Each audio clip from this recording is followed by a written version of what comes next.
York State Department of Environmental Conservation's long-awaited plan for drilling in the Marcellus Shale was just released. The shale, which stretches from Ohio to New York, is believed to be this country's largest remaining reservoir of natural gas.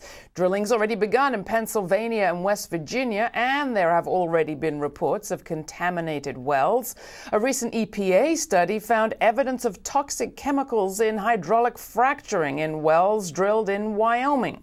So what did the DEC say? Well, not so fast. The natural gas industry, with Halliburton leading the charge, remember them, has skirted the Clean Water Act for years. They're not about to give up now. Capitalizing on fears of global warming and the growing disdain for dirty fossil fuels, they're pushing gas drilling as the clean, green alternative. And their message seems to be swaying at least some in Washington. The new climate bill was introduced last week by Senator John Kerry and Barbara Boxer of California. It includes incentives for natural gas drilling. The clean and green sounds nice, except, of course, it's not actually that simple. As viewers of this program will recall, the actual process of fracturing rock to release and pump gas involves toxic chemicals, millions of gallons of water, and chemicals mixing with water. In New York's case, at the watershed that supplies some 9 million people with what they drink. Manhattan Borough President Scott Stringer and several environmental groups have called for a ban on drilling, at least in the city's watershed. Kill the drill, they say.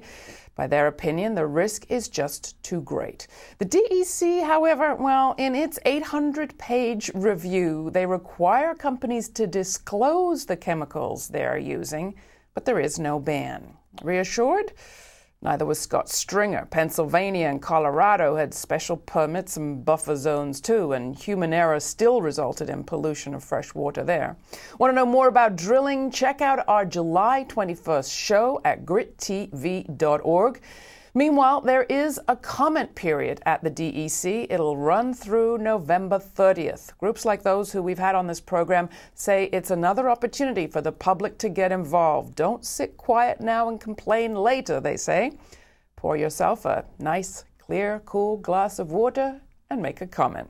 That's all we have time for today. You'll find everything you've seen on this show at our website, GRITtv.org. There's a place to comment on every story and more information about the drilling story you've just heard. While you're there, join our mailing list so we can let you know what's coming up on the program, and subscribe to our video or audio podcast. We also have a Twitter feed.